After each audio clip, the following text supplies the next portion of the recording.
Baik, Assalamualaikum warahmatullahi wabarakatuh. Selamat pagi semuanya. Semoga kalian dalam keadaan sehat walafiat dan tetap semangat menghadapi perkuliahan online yang katanya banyak tugas.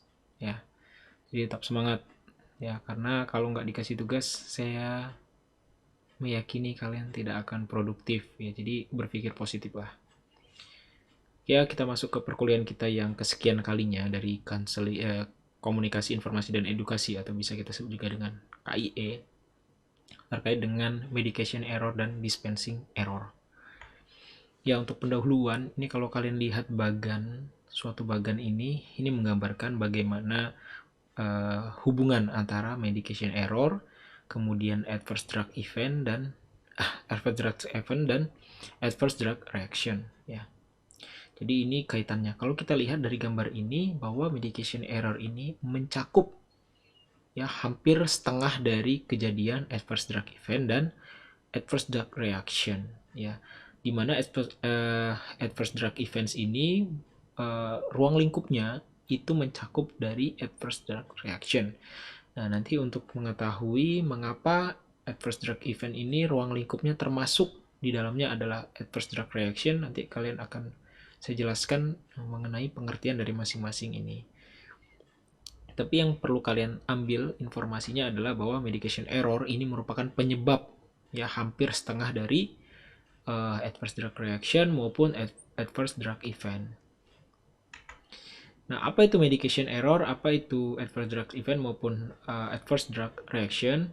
Ya, jadi medication error adalah kecelakaan ya. Jadi ada mishaps atau kecelakaan yang terjadi pada proses prescribing ya, atau proses peresepan. Kemudian transcribing ini proses penelaan resep ya, atau proses pengertian resep oleh apoteker ya. Kemudian dispensing ya, ini juga oleh farmasi dispensing. Kemudian proses pada tahap administrasi obat ya, rutenya dan sebagainya. Kemudian pada kepatuhan pasien ya, adherence, atau pada proses monitoring obatnya. Ya, jadi kecelakaan itu dapat terjadi di banyak proses. Ya, medication error itu mencakup banyak sekali proses. Ya, bahkan dari dokter pun ketika salah meresepkan itu termasuk medication error. Kemudian ketika apoteker menerima resepnya salah membaca, salah mengartikan ya, transcribing, ini juga termasuk medication error sampai ke kepatuhan pasien. Jadi kalau pasiennya tidak patuh karena satu dan lain hal, maka itu termasuk dengan medication error. Sementara adverse drug event ini adalah cedera ya, cedera yang dihasilkan akibat penggunaan dari obat. Nah, bedanya dengan adverse drug reaction ini masalah di dosis ya.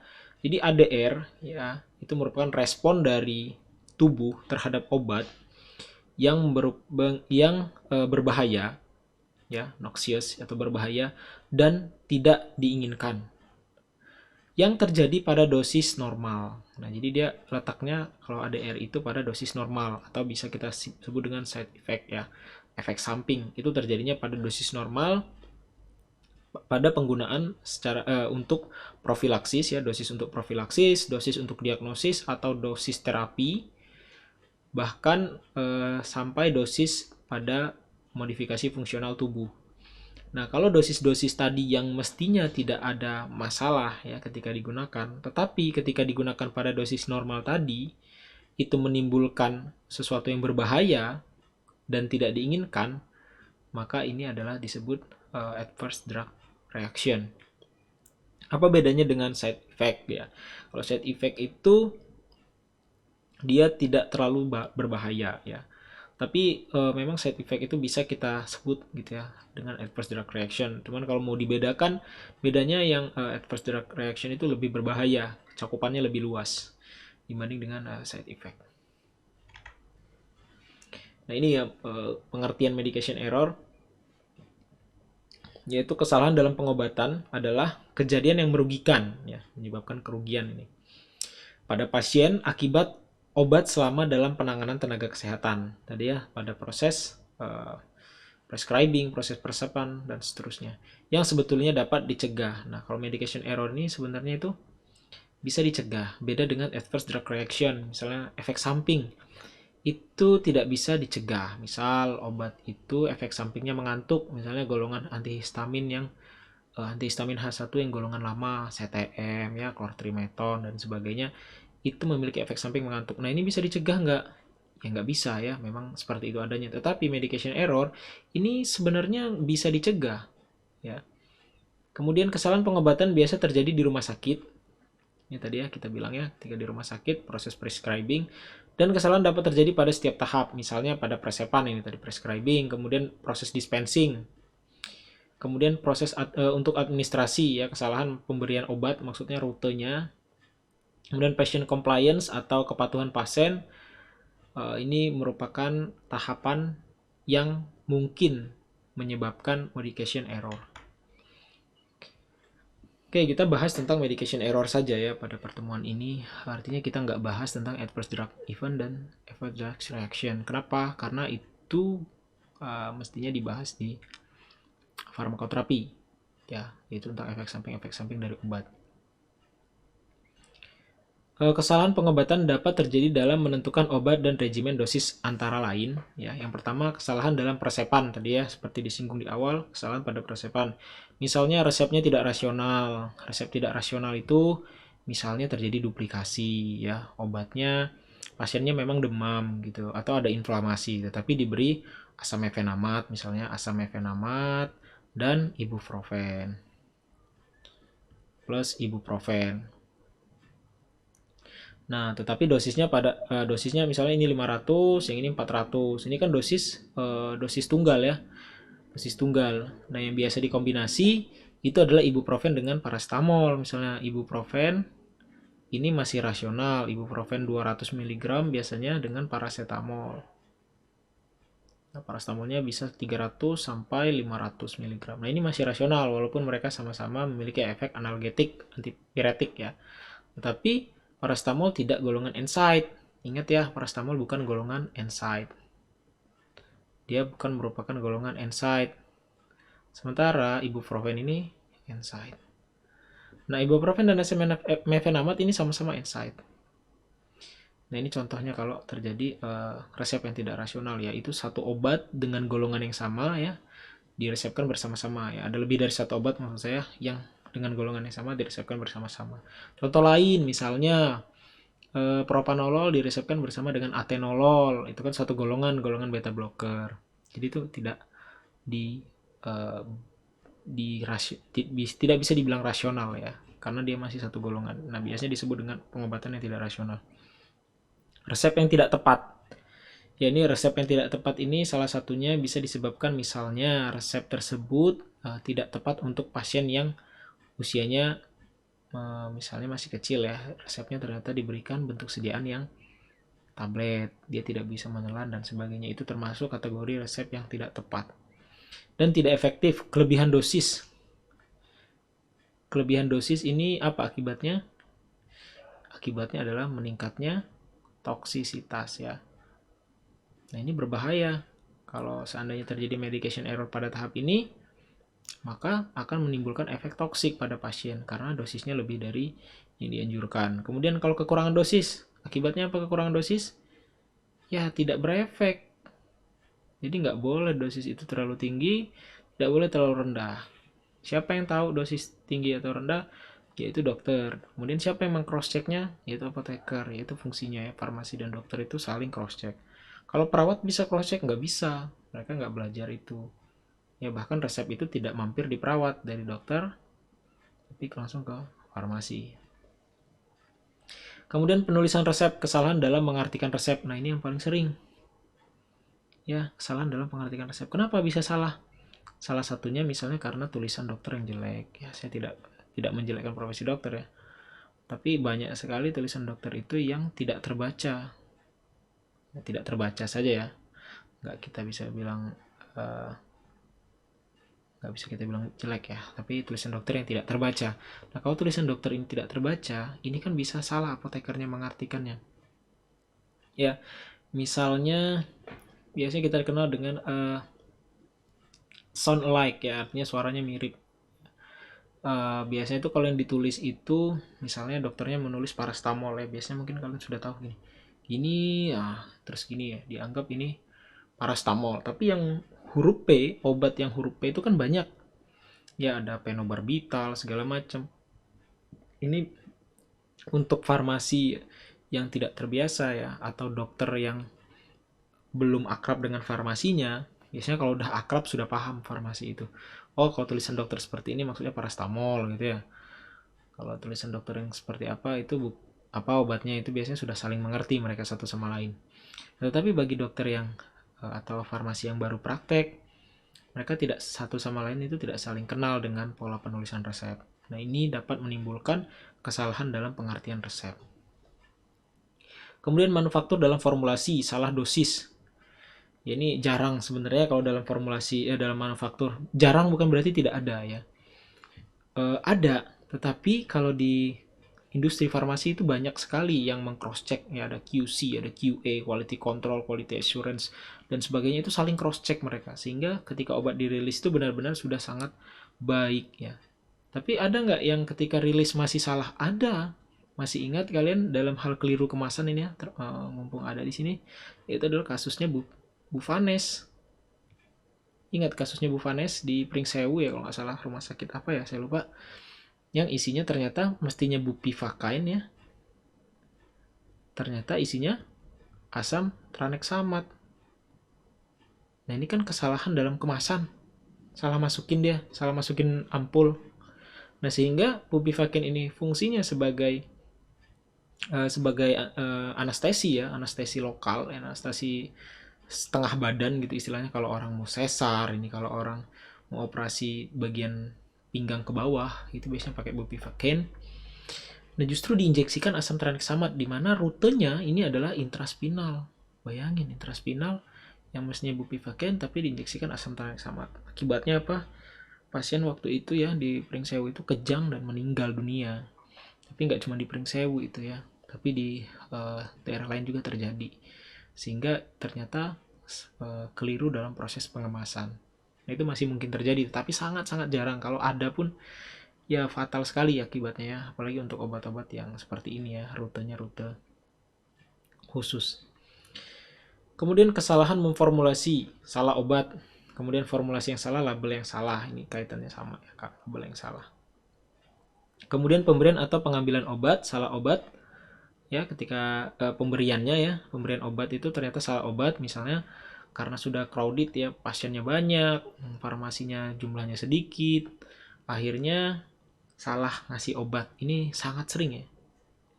Bisa saya bilang sangat sering. Ini rumah sakit kalau mau jujur, mereka sangat sering sekali melakukan ini, salah kasih obat. Ya, sering sekali. Maksudnya sebulan tuh adalah satu gitu ya. Itu termasuk sering ya untuk kejadian-kejadian medication error itu termasuk sering ya. Salah obat.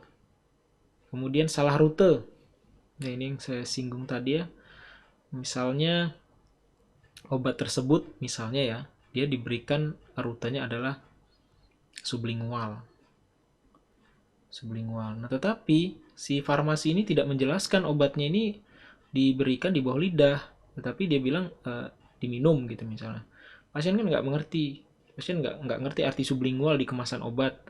Dia tahunya diminum 2 kali misalnya. Maka nanti diberikan oral. Nah, ini berbahaya. Ya, salah rute ini efikasinya juga akan berbeda. Frekuensi yang salah, ya misalnya 3x1, ya misalnya 3x1, ini kan berarti tiap 8 jam. Tapi karena tidak diberikan penjelasan ya sama si farmasi, ya bilang 3x1, akhirnya pasiennya minumnya jam 7, terus jam 12, terus jam 5. Ya kan 3 kali juga sehari ya, tetapi intervalnya tidak tepat ya, atau frekuensinya tidak tepat. Nah, ini sangat berbahaya khususnya untuk pasien yang mengkonsumsi obat antibiotik. Nah, antibiotik itu harus benar exactly 8 jam setiap 8 jam. Kemudian durasi yang salah. Ini biasanya untuk antibiotik yang paling seringnya. Misalnya harus diminum sampai habis gitu ya. Misalnya habisnya 3 hari sampai 5 hari. Nah, tetapi karena pasien ini ngerasa udah baikan gitu, maka 2 hari saja berhenti. Jadi durasinya nggak tepat. Kemudian selain itu, durasi yang salah ini juga kaitannya dengan obat-obat NSAID, obat-obat nyeri, obat-obat simptomatis. Obat-obat simptomatis itu tidak dikonsumsi sampai habis, tetapi ketika simptomnya hilang, maka otomatis obat simptomatis itu dihentikan. Misalnya obatnya dikasih 10 asam mefenamat buat nyeri. Nah, ketika udah nggak nyeri lagi, gitu, maka obat itu dihentikan, jangan diteruskan, jangan digunakan dalam jangka panjang, karena ini berbahaya, akan menyebabkan medication error. Kemudian ada beberapa faktor yang menyebabkan medication error. Komunikasi. Yang pertama komunikasi, miskomunikasi, kegagalan dalam berkomunikasi. Ya, ini maksudnya adalah ketika dokter dengan apoteker ya, miskomunikasi tentang penulisan resep, kemudian miskomunikasi ketika apoteker menyampaikan kepada pasien. Kemudian kondisi lingkungan, gangguan atau interupsi pada saat bekerja. Ya, ini yang cukup sering juga ya. Jadi misalnya satu pasien itu satu loket itu ya, satu tempat pemberian obat itu ada banyak pasien yang mengantri, sehingga ketika memberikan obat ini banyak interupsi dari pasien-pasien yang lain atau bahkan dari karyawan yang lain ya, dari teman sejawat yang lain menginterupsi, bertanya sesuatu dan sebagainya. Ini mengganggu konsentrasi dari orang yang menyerahkan obat. Ini bisa berbagai informasi yang mestinya didapat itu tidak tersampaikan, bahkan mungkin terjadi kesalahan penyampaian informasi. Kemudian beban kerja. Wah, ini alasan yang sangat bagus ya. Beban kerja. 3 farmasi ya. Bayangkan melayani 5 polidokter. Wah, keren nggak? Kok bisa? Ya bisa aja, mungkin mestinya 8 gitu, tapi ternyata ada yang izin ya. Kemudian ada yang shiftnya malam dan sebagainya. Jadi sangat memungkinkan sekali kalian itu nanti ketika bekerja di suatu shift ya, pada shift tertentu kalian jumlahnya hanya sedikit tetapi poli dokter banyak. Nah, setiap poli ini bayangkan satu dokter paling tidak 40 lah. 40 kali 5 200 pasien berarti harus dihadapi oleh 200 pasien ini harus dihadapi oleh 3 farmasi tadi ya. Ini kan cukup crowded ya, cukup berat beban kerja dari farmasi tersebut sehingga dapat menyebabkan medication error. Kemudian edukasi staff. Ada staff ya atau farmasi yang belum teredukasi, ini berbahaya ya. Jadi itulah fungsinya kalian berada di kampus, agar kalian teredukasi sehingga tidak menyebabkan medication error, apalagi sampai mengancam nyawa pasien. Jadi jangan main-main ya untuk profesi kita ini.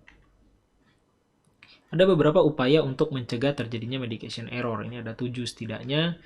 Yang pertama mendorong fungsi dan pembatasan. Nanti kita lihat ya apa maksudnya. Kemudian otomasi dan komputer. Kemudian standar dan protokol, standarisasi prosedur, sistem daftar tilik dan cek ulang, peraturan dan kebijakan, pendidikan dan informasi, dan yang terakhir lebih hati-hati dan waspada. Oke, kita bahas yang pertama. Mendorong fungsi dan pembatasan. Suatu upaya mendesain sistem yang mendorong seseorang melakukan hal yang baik. Contoh, ya, sediaan potasium klorid ya atau KCl siap dipakai dalam konsentrasi 10%. NaCl 0,9%. Karena sediaan di pasar dalam konsentrasi lebih dari 20%, yang menyebabkan terjadinya akibat yang fatal ya, bisa henti jantung dan nekrosis pada tempat injeksi. Nah, ketika sesuatu sediaan itu di pasaran itu kondisinya seperti ini ya, ini biasanya kita sebut dengan high alert. Nah, ketika ada sesuatu itu memiliki precaution ya, atau memiliki perhatian yang tinggi gitu, high alert ya, harus di kewaspadaan tinggi, maka seorang itu dalam hal ini farmasi ini akan mendorong dirinya agar melakukan hal yang lebih baik ya. Maksudnya apa? Dia akan lebih hati-hati ya, dia akan lebih hati-hati. Karena apa? Karena ternyata kalau dia diberikan dalam konsentrasi tinggi, ini akan mengakibatkan kejadian yang fatal. Sehingga biasanya sediaan potasium klorid itu konsentrasinya sudah dibuat dalam bentuk 10% dan 0,9% kalau untuk NaCl. Ini memudahkan ketika si farmasi atau staf itu misalnya tidak memperhatikan hal-hal tadi, mereka tidak menyebabkan medication error karena bentuk sediaannya sudah dalam kondisi yang siap pakai. Nah, itu salah satunya ya. Jadi kalau dia dosisnya tinggi, biasanya itu dikasih label high alert ya. Untuk infus konsentrasi pekat ya, cairan konsentrasi pekat itu biasanya ditempel tulisan high alert. agar si farmasi itu lebih tinggi kewaspadaannya dalam mempersiapkan atau menggunakan obat tersebut. Nah, tetapi di pasaran ternyata disediakan dalam bentuk yang sudah siap pakai juga. Ini fungsinya apa? Untuk mencegah farmasi tadi melakukan kesalahan. Ya, jadi semuanya ada caranya ya. Jadi ada bentuk pekat. Kenapa sih ada bentuk pekat gitu ya sampai diberi nama high alert? Ya karena ini kan meminimalkan tempat penyimpanan ya. Ketika proses pembelian juga otomatis lebih murah. Kita tinggal mengencerkan dibanding dia volumenya sudah besar langsung. Ya, itu salah satunya. Kemudian yang kedua adalah otomasi dan komputer. Ya, computer assisted prescribing order entry ini biasanya dilakukan oleh rumah sakit yang sudah berstandar internasional, yang sudah persiapannya melalui komputer ya. Membuat statis atau robotisasi ya. Pekerjaan berulang yang sudah pasti dengan dukungan teknologi. Contoh, komputerisasi proses penulisan resep tadi ya. Oleh dokter diikuti dengan tanda atau tanda peringatan jika di luar standar. Ada penanda otomatis ketika digoxin ditulis 0,5 gram. Ya kalau orang yang sudah mengerti pasti nggak mungkin ya diberikan dosis sebesar ini. Pasti 0,5 misalnya 0,5 miligram. Nah apabila salah gitu misalnya karena dia sudah terotomasi maka akan ada tanda peringatan. Misalnya dokter menulisnya paracetamol 10 kali 1 gram. Nah, misalnya gitu. Nah ini otomatis timbul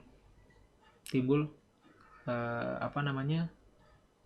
Timbul warning ya. Timbul warning bahwa ini nggak rasional gitu dan sebagainya. Itu maksudnya otomasi itu. Kemudian yang ketiga, standar dan protokol. Standarisasi prosedur. Misalnya membuat protap. Ya, membuat protap berdasarkan bukti ilmiah. Standarisasi prosedur tadi menetapkan standar pelaporan insiden dengan prosedur baku. Ini misalnya ada ya di rumah sakit itu namanya pelaporan meso, monitoring efek samping obat. Jadi ada pelaporan efek samping obat dan sebagainya. Medication error itu biasanya dilaporkan tiap bulannya. Nah ini fungsinya apa? Agar kita membuat CAPA namanya, corrective action, preventive action. Nah korektifnya apa ketika kita membuat kesalahan? Oh ternyata harusnya seperti ini. Preventifnya bagaimana ketika kesalahan itu? Agar kesalahan itu tidak terjadi lagi. Ya ini biasanya dibuat CAPA ya. Kontribusi apoteker dalam ya panitia KFN ya, panitia PFT ya, panitia farmasi dan terapi, serta pemenuhan sertifikasi akreditasinya pelayanan memegang peranan penting. Ya sekarang kan sudah ada akreditasi ya. Akreditasi rumah sakit. Nah ketika proses akreditasi ini yang dievaluasi adalah protap-protap yang ada ini. Nah fungsinya apa? Ketika ada terjadi kesalahan, tim akreditasinya, tim assessmentnya, ya tim KARS-nya, komite akreditasi rumah sakit, ini akan memberitahu mana yang baiknya digunakan. Ya, jadi ini adalah evaluasi yang dilakukan oleh pemerintah terhadap proses pelayanan yang ada di rumah sakit, bahkan di rumah sakit swasta ya. Jadi ini nggak cuma untuk rumah sakit negeri, tapi rumah sakit swasta juga. Karena kita ketahui bahwa rumah sakit negeri itu sedikit ya, setiap daerah paling cuma satu, sementara swasta banyak. Nah kalau tidak distandarisasi semua, ini akan menyebabkan medication error yang sangat banyak juga. Nah, sehingga harus ada standar dan protokol dari bukti ilmiah yang nantinya dievaluasi oleh pemerintah. Kemudian sistem daftar tilik dan cek ulang. Ya, ini metode untuk mencegah terjadinya medication error juga, di mana tahap ini orang melakukan pekerjaan mengikuti daftar tilik atau protap. Jadi misalnya ketika mau menyerahkan resep gitu ya, itu biasanya ada daftar tiliknya. Jadi siapa yang menerima resep, paraf. Kemudian nanti siapa yang mengecek resep, paraf. Jadi kenapa ini ada? Agar nanti orang yang menerima resep itu tahu bahwa setelah diterima apa saja yang dilakukan. Misalnya cek dosis, checklist, kemudian dosis sesuai checklist, kemudian rute sesuai checklist. Itu ada nanti pengobatan rasional itu ada beberapa aspek, dosis sesuai, tepat indikasi, tepat penggunaan. Nah nanti checklist tadi kalau kita sudah menceklis ya, artinya memberikan tanda checklist di checklist tadi, itu menunjukkan bahwa kita memperhatikan bagian-bagian tadi. Nah ini merupakan salah satu cara untuk mencegah terjadinya medication error. Kemudian ada recheck, yang paling nggak kalah penting itu adalah recheck ya, baik itu di industri maupun itu di distribusi ya, ketika dia menyiapkan obat mau dipesan oleh rumah sakit mana, kemudian di pelayanan, recheck ini sangat penting ya, karena satu orang kalau gagal itu mungkin sekali ya dia mengalami kecerobohan, itu sangat mungkin. Tetapi jika yang mengeceknya 2 atau sampai 3 orang ya, minimal 2 kalau di rumah sakit itu, dengan orang yang berbeda ya. Recheck itu bukan dengan orang yang sama. Kalau dengan orang yang sama, ya udah hilap terus ya. Makanya orangnya harus berbeda. Nah, ini kemungkinan terjadinya medication error akan berkurang. Misalnya pasien tersebut terjadi medication error, misalnya pasien tersebut menerima obat yang salah. Misalnya tadi pada bagian pengambilan obat itu TTK-nya salah ngambilin obat. Kemudian dicek ya. Kan yang pertama yang ngecek adalah si TTK ketika dia ngambil obat, kan dia ngecek sendiri. Kemudian dicek oleh apoteker sebelum diserahkan. Ketika ditulis etiket dulu obatnya kan oleh si farmasi. Dicek oleh si farmasis yang menulis etiket. Kemudian setelah ditulis etiket, nanti obat ini akan diserahkan ke apoteker untuk kemudian diserahkan ke pasien. Nah, apoteker di depan nanti itu mengecek lagi, jadi 3 kali cek. Ya bisa sampai 3 kali cek sampai obat tersebut diterima pasien. Nah, proses recheck ini meminimalkan terjadinya medication error. Kemudian peraturan dan kebijakan tadi nomor 5. Ini yang nggak kalah penting ya. Bahwa BPOM dan Kemenkes ini dengan kebijakannya mengeluarkan peraturan atau standar dalam bidang kefarmasian. Contohnya adalah Permenkes gitu ya, nomor berapa ya? Saya agak lupa kalau yang terbaru ini tentang standar pelayanan kefarmasian di rumah sakit. Jadi ada standar-standar yang harus dipenuhi oleh farmasi di rumah sakit yang akan dievaluasi ketika proses akreditasi. Rujukannya ada, yaitu Permenkes. Jadi sumbernya adalah Permenkes yang merupakan bentuk peraturan dan kebijakan dari pemerintah. Nah, selain itu, dalam Permenkes itu selain mengatur prosesnya ya, resep itu harus diapain dulu sebelum sampai ke pasien, kemudian apa saja pelayanan yang ada di rumah sakit itu juga mengatur tentang sarana dan prasarana. Misalnya untuk kalian mungkin sudah lihat tentang standar pelayanan, bukan standar pelayanan ya, tapi Permenkes tentang rumah sakit ya, berapa jumlah apoteker dan sebagainya, itu kan diatur. Ya, artinya pemerintah ini mengeluarkan peraturan untuk mencegah terjadinya medication error. Fungsinya apa? Ya menyeimbangkan antara beban kerja dan personilnya. Karena salah satu penyebab terjadinya medication error adalah beban kerja yang berlebihan tadi. Kemudian pendidikan dan informasi. Penyediaan informasi setiap saat tentang obat, pengobatan, dan pelatihan bagi tenaga kesehatan, tentang prosedur untuk meningkatkan kompetensi. Jadi harus ada pelatihan secara kontinuitas, ya, secara kontinu. Ya, pelatihan pada tenaga kesehatan. Ya, ini dalam hal ini adalah dokter maupun apoteker ya untuk medication error. Tentang prosedur untuk meningkatkan kompetensi. Ya, ikut seminar-seminar dan sebagainya, pelatihan-pelatihan. Ini fungsinya agar si dokter maupun si farmasi itu mengupgrade ilmunya, sehingga tidak terjadi medication error. Kemudian yang terakhir adalah lebih hati-hati dan waspada, ya, membangun lingkungan kondusif untuk mencegah kesalahan. Contoh, baca sekali lagi nama pasien sebelum menyerahkan, misalnya ditulis seperti itu di etiket ya, atau di depan kaca penyerahan obat yang menghadap ke apotekernya misalnya. Maka apotekernya kan otomatis akan baca tuh, baca sekali lagi nama pasien. Oke, jadi dia baca dulu yang mengingatkan itu kan, maka baru dia serahkan ke pasien. Kemudian medication pada dispensing. Dispensing ya, dispensing itu proses untuk memastikan kelayakan atau order resep obat. Seleksi suatu obat zat aktif yang memadai dan memastikan bahwa penderita atau perawat mengerti penggunaan dan pemberian obat yang tepat dari obat tersebut. Ya, dispensing ini proses ketika resep itu masuk sampai dia diserahkan ke pasien, ya, dispensing obat itu. Nah, kategori dispensing error yaitu pasien mengalami alergi, kontraindikasi, obat kadaluarsa, bentuk kesediaan yang salah, frekuensi pemberian yang salah, label obat yang salah gitu ya, informasi obat yang salah atau tidak jelas, obat diberikan pada pasien yang salah, cara menyiapkan atau meracik obat yang salah, jumlah obat yang tidak sesuai, ADR, adverse drug reaction jika digunakan berulang, rute pemberian yang salah, cara penyimpanan yang salah, penjelasan petunjuk penggunaan obat pasien yang salah.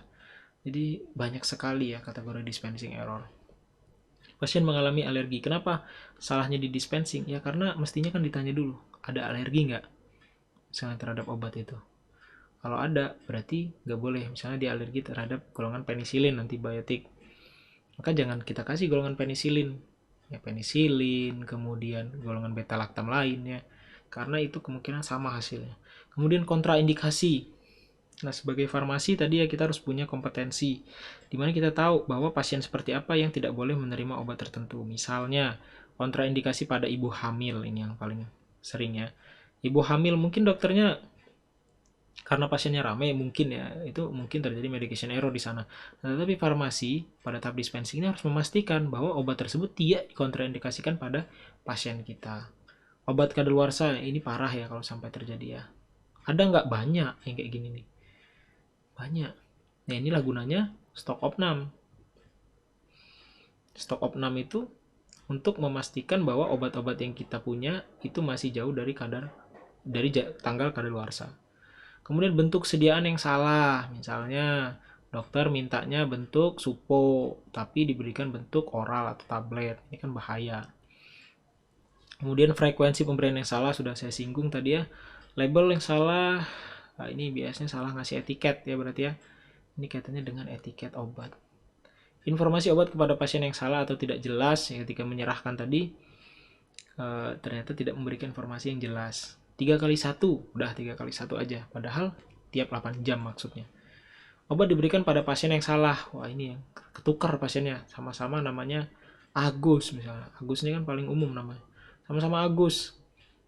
Nah, ini kan kemungkinan terjadi penyerahan obat yang salah itu sangat besar. Solusinya apa? Ya cari baca tentang umur ya, dilihat umurnya, asalnya biasanya dipastikan Agus, ya pasiennya dokter ini asalnya dari ini, kalau dia iya semua kemungkinannya itu orang yang tepat. Kemudian yang ke-9, cara menyiapkan atau meracik obat yang salah. Misalnya pasien itu diminta dibuat puyer, malah dibuat kapsul, kan ini salah ya meraciknya. Jumlah obat yang tidak sesuai. Dipinta sama dokter 3x3, jumlah obatnya nomor 20. Nanti yang disiapkan cuma 10. Ini kan berarti pengobatannya nanti tidak optimal. ADR ya, kemudian rute pemberian yang salah, dia rutenya mestinya misalnya sublingual, ternyata nggak dijelaskan sehingga pasiennya menelan obatnya langsung jadi rute oral. Sebenarnya apakah efeknya nggak berefek gitu? Kalau oral berefek, tetapi tidak sebagus ketika dia sublingual dan tidak secepat sublingual. Cara penyimpanan yang salah ini harus diperhatikan ya. Misalnya obat-obat tertentu, supos misalnya, ini harus disimpan di suhu 2-8 derajat. Dia harus diberitahu, jangan tidak diberitahu, nanti disimpan di lemari atau di atas meja, nanti dia mencair. Nah, ketika mau digunakan bingung pasiennya, waduh gimana nih cara masukinnya. Kemudian penjelasan petunjuk penggunaan kepada pasien yang salah. Prosedur dispensing ya berdasarkan GPP atau Good Pharmacy Practice. Ada screening resep ya, kemudian penyiapan sediaan farmasi dan penyerahan sediaan farmasi. Screening resep dilakukan oleh apoteker, yaitu pemeriksaan kelengkapan ya keabsahan resep ya. Kalian sudah pernah ya screening resep di awal semester itu pada perkuliahan farmasetik kalau tidak salah. Kemudian melakukan pemeriksaan kesesuaian farmasetik, bentuk sediaan dan sebagainya, mengkaji aspek klinis dengan pasien assessment kepada pasien adanya alergi, efek samping, interaksi. Nah ini interaksi ya, ini kan jangan lupa nih interaksi nih, cek aja pokoknya terus ada atau tidak. Ketika ada, lihat signifikan atau tidak secara klinis. Kesesuaian keluhan pasien atau hal yang terkait dengan kajian aspek klinis ya. Ini harus biasanya dilakukan ketika proses konseling ya, kita menanyakan keluhan atau proses penyerahan obat. Biasanya kita tanyakan, oh keluhannya tadi datang ke sini kenapa? Jadi kita tahu, oh ini obatnya untuk keluhan itu. Menetapkan ada tidaknya DRP ya, atau drug related problem, dan membuat keputusan profesi.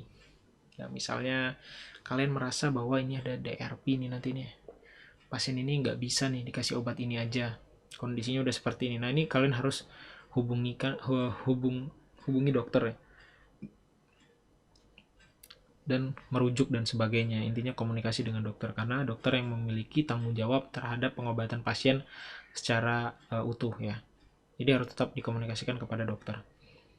Mengkomunikasikan ke dokter tentang masalah resep apabila diperlukan. Penyiapan sediaan farmasi. Nah ini kan pure punya kita nih ya. Penyiapan sediaan farmasi itu punyanya apoteker nih. Menyiapkan sediaan farmasi dan alat kesehatan sesuai dengan permintaan pasien, menghitung kesesuaian dosis, mengambil obat dan membawanya menggunakan sarung tangan. Ya, ini proses dalam dispensing ya.